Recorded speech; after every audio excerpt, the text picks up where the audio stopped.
I don't think about colour. Isn't it funny? People say to me, how do you get such lovely colours? And they just... I don't understand how I work, I don't understand anything, except that I usually finish up with something. This was Fred Yates's final home in France, in La Motte-Chalancon, near Avignon. He rarely settled for long and owned many other houses since moving to France in 1990, interspersed with spells in the UK in Brighton, Marazion, Foy and Frome. I started cutting lawns in Cornwall for 50p an hour. And then I started painting the houses. That's when I started. It was in Cornwall that Fred's painting career began in earnest. He moved to Foy at the age of 46 in 1968. Manchester-born, he's sometimes referred to as a happy Lowry and came runner-up in a football painting competition with Lowry, who he admired. Having fought and endured a war in which his twin brother Arthur died, he rejected a career his family approved of in the insurance business and trained to teach art. I was very unhappy teaching. It gave me the courage. If you're unhappy, it's a positive decision. You walk out. If I hadn't been unhappy, I would have still been teaching. You asked me what I was going to paint. I knew I was going to paint the north of England, but it just grows like mushrooms. We had to paint every day. And he had this little house in Foy. He would paint either in his garden or in his little kitchen or anywhere. And at the end of the season, he was always broke. Mary Flint owned the Boscandel Manor Hotel and was one of many locals Fred got to know in the area who became sellers and then collectors of his work.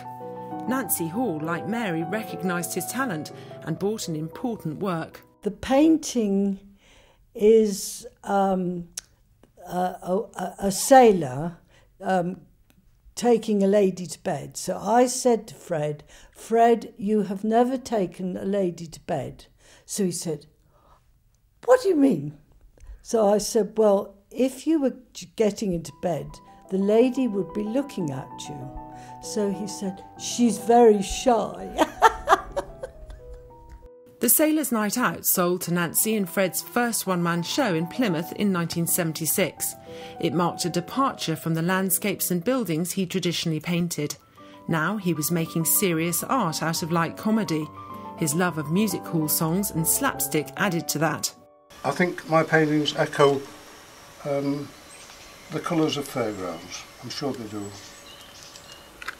I'm a fun man, and even if I'm painting the Manchester streets, I always put a little nude boy in, or a little, just, you know, they have little urchins running around and just run out of the house without their trousers on. And that's life.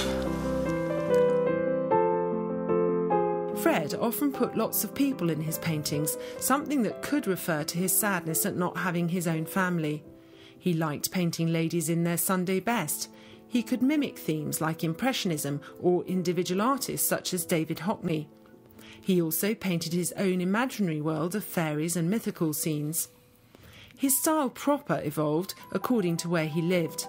Foy and the life around the town was an inspiration for 15 years.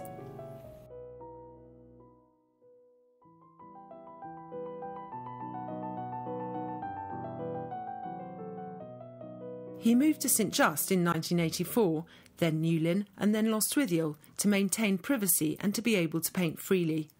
He also sought recognition in the art world.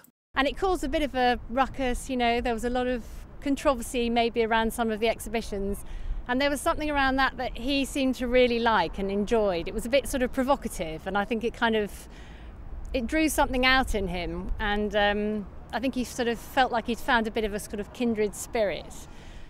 Fred's talent thrived when he began showing in London at the John Martin Gallery in 1992. John gave him his whole ability to be Fred Yates, I think. He really couldn't believe that he was going to be a great artist. because I think he was. Fred was due to move back from France to Frome shortly before he died. He worked tirelessly to the end. There's something magical about saying, when I've gone, there's a surprise for the world. For this was Fred's overall aim, to give pleasure through his paintings. Sometimes when I've done a painting, and this is the counter-drawing of not of success but of how I feel, I look at a painting and I say, cool, if I'd seen that in a shop I'd have bought it. And I've got it free. Isn't that nice?